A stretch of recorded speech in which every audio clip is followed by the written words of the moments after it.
J'espère que vous allez bien. Donc la dernière fois, nous avons vu la parabole du semeur. D'ailleurs, est-ce que vous vous souvenez ce qu'est une parabole? C'est Jésus qui utilisait des paraboles, donc c'est des petites histoires, des petits récits qu'il utilisait pour faire comprendre sa parole. Et donc il utilisait des comparaisons, par exemple, vous vous en souvenez, dans la parabole du semeur, les terrains, c'est le cœur, vos cœurs, et les graines qui étaient semées, c'est la parole de Dieu. Aujourd'hui, nous allons voir une autre parabole, c'est la parabole de la mauvaise herbe. Dans cette histoire, des graines, là aussi, sont semées dans un champ. Ce sont des graines de blé, mais un ennemi va venir semer des mauvaises graines au même endroit dans ce champ. Nous allons lire cette parabole, vous pouvez prendre vos Bibles. C'est dans l'évangile de Matthieu, au chapitre 13, à partir du verset 24. On va lire ensemble cette parabole. La parabole de la mauvaise herbe. Jésus leur raconta une autre parabole. Voici à quoi ressemble le royaume des cieux. Un homme avait semé de la bonne semence dans son champ.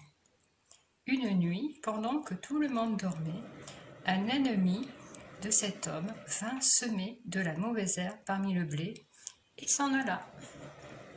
Lorsque les plantes poussèrent et que les épis se formèrent, la mauvaise herbe apparut aussi. Les serviteurs du propriétaire vinrent lui dire « Maître, tu avais semé de la bonne semence dans ton champ, d'où vient donc cette mauvaise herbe ?» Il leur répondit « C'est un ennemi qui a fait cela. » Les serviteurs lui demandèrent alors « Veux-tu que nous allions enlever la mauvaise herbe ?» « Non, répondit-il, car en l'enlevant, vous risqueriez d'arracher aussi le blé. Laissez-les pousser ensemble jusqu'à la moisson, et à ce moment-là, je dirai au moissonneur, enlevez d'abord la mauvaise herbe et liez-la en botte pour la brûler. Puis vous mettrez le blé dans mon grenier. Dans la parabole que nous venons de lire, Jésus décrit le royaume des cieux. Dans un royaume, il y a un roi, donc c'est Jésus, et des princes et des princesses. Les princes et les princesses, ce sont tous les chrétiens, ceux qui ont décidé de suivre Jésus. Si toi, tu as décidé de suivre Jésus, tu es un prince ou une princesse. Il décrit ce royaume comme un champ qui représente le monde, toute la terre, avec tous les habitants qui habitent sur la planète. Et donc il y a 7,8 milliards d'habitants. Ensuite, la personne qui sème, c'est Jésus, donc qui représente la bonne parole, la parole de la Bible. Ensuite, il y a la bonne semence, qui représente les chrétiens, ceux qui ont décidé de suivre Jésus. La mauvaise herbe, c'est ceux qui ont décidé de ne pas suivre Jésus, ils vivent comme ils veulent. L'ennemi, celui qui est venu semer les mauvaises graines, c'est le diable. Et vous savez que le diable n'est pas gentil et il cherche à nous éloigner de Jésus. Et donc à la fin, il y aura une moisson, quand les blés ont poussé, que les épis de blé sont mûrs, il y aura une moisson, et cette moisson représente le retour de Jésus. On peut parler de la fin du monde ou du retour de Jésus, qui reviendra nous chercher. Donc le blé, la bonne semence, et donc la mauvaise herbe ont poussé ensemble. Donc les racines se sont mêlées. C'est un peu comme dans un champ de coquelicots, un champ de blé avec des coquelicots. Je ne sais pas si vous avez déjà vu. Donc les coquelicots et le blé ont poussé ensemble, et si on veut arracher les coquelicots, on ne peut pas les arracher, sinon on arrache le blé aussi. Cette bonne semence représente les chrétiens, et la mauvaise herbe représente les non-chrétiens, mais Jésus ne veut pas les séparer, parce qu'il veut qu'ils vivent ensemble, et parce qu'il veut que tout le monde soit sauvé. Donc ceux qui ont décidé de ne pas suivre Jésus, peut-être que un jour ou l'autre, et ils vont changer d'avis, jusqu'au retour de Jésus. Tant que Jésus n'est pas revenu, il y aura toujours le mal et le bien sur la terre. On va faire une petite expérience. Là, c'est du sucre brun. On va dire que ça représente le mal. Hop, je verse. Voilà. On va mettre un peu plus près. Et le bien, voilà, c'est le sel. Et si on mélange tout, c'est un peu comme les graines, les bonnes graines et les mauvaises graines. Si on les mélange, hop, on mélange le tout, le brun et le sel. Voilà. Tout est mélangé. On ne peut pas, on peut plus séparer le sel et du sucre. C'est mélangé.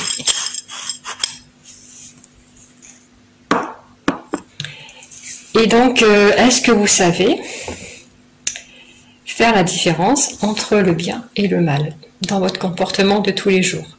Est-ce que vous savez si vous avez eu un bon comportement ou pas? On va faire tout à l'heure un petit jeu pour savoir dans telle ou telle situation si c'est bien ou si c'est mal.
Alors, est-ce que vous êtes prêts pour le petit jeu?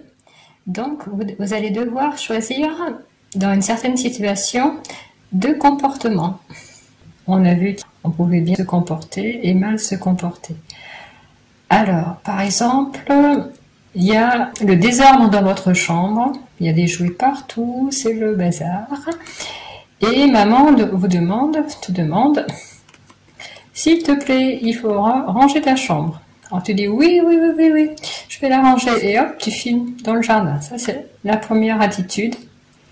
Et la deuxième attitude, tu dis oui maman, je vais la ranger et tu la ranges tout de suite. Alors, quelle est la bonne réponse? Oui, c'est la deuxième. Ensuite, papa te demande, est-ce que tu peux m'aider à vider le lave-vaisselle? Tu dis, oh oui, avec plaisir, papa, je vais t'aider tout de suite. Et la deuxième réponse, tu soupires et tu dis, oh non, j'ai pas le temps.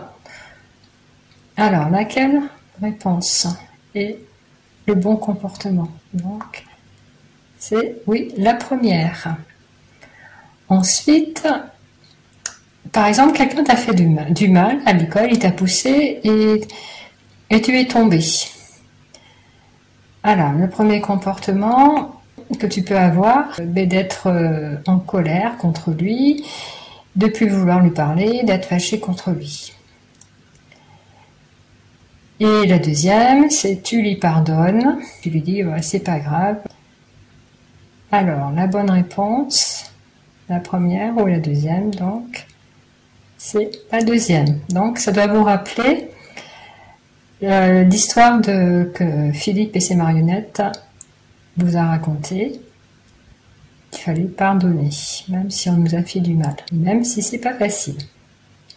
Tu as trouvé un bracelet par terre dans la cour de l'école, soit tu le trouves très beau et donc tu veux le garder pour toi, soit tu le rapportes à un adulte pour que l'adulte puisse trouver à qui ce bracelet appartient. Le bon comportement, c'est le deuxième. Et pour terminer, donc c'est l'anniversaire de ta sœur ou de ton frère, et il a eu un beau cadeau, une belle trottinette, et dans ton cœur, tu ressens de la jalousie, et tu dis oh, j'aimerais bien moi aussi avoir un cadeau. Ou le deuxième, tu es content pour lui, tu te réjouis, donc ce soit son anniversaire et qu'elle ait un beau cadeau. Oui, c'est la deuxième réponse. Alors, si tu fais le mal, il ne faut pas te décourager. Tout le monde, même nous, en tant qu'adultes, on ne fait pas toujours le bien. Il faut demander pardon à Jésus et ne pas recommencer. Il y a un verset dans Psaume 34, verset 14. Ce verset peut t'aider pour avoir un bon comportement. Il dit « Éloigne-toi du mal et fais le bien ». Donc ça veut tout dire. Éloigne-toi du mal et fais le bien. Si tu es chrétien, ça ne veut pas dire non plus qu'il ne va rien t'arriver de mal. Jésus, il fait lever son soleil sur les méchants et sur les gentils. Il ne fait pas de différence. Si un enfant est à l'école, on l'embête, on l'insulte, ça ne veut pas dire que Jésus ne prend pas soin de lui et ne voit pas ce qui se passe. Si t'arrive quelque chose de mal, ça ne veut pas dire que tu es puni, que Jésus te punit. Non, ça, c'est pas vrai. Et si tu es témoin, par exemple, on peut parler de harcèlement, de quelqu'un qui est toujours en train d'embêter quelqu'un, de l'insulter, de le taper. Toi, ton comportement, ça va être de ne pas t'associer avec ces personnes, ne pas les imiter, ne pas faire pareil, mais au contraire, tu vas pouvoir l'aider. L'aider en allant voir un adulte qui va régler ce problème. Si tu es victime de méchanceté, ton comportement ne doit pas être d'insulter ou de taper. Ou sinon, toi aussi, tu deviens violent à ton tour. La violence ne s'arrête jamais. Il faudra toujours aller voir un adulte qui sera là pour vous aider, pour t'aider à résoudre cette situation. Ou en parler à papa et à maman, qui eux aussi sauront prendre une bonne décision. Mais donc, ne pas utiliser la violence pour se défendre. Voilà tous ces petits conseils pour faire le bien et non le mal. Alors, souviens-toi du psaume pour t'aider. Éloigne-toi du mal et fais le bien.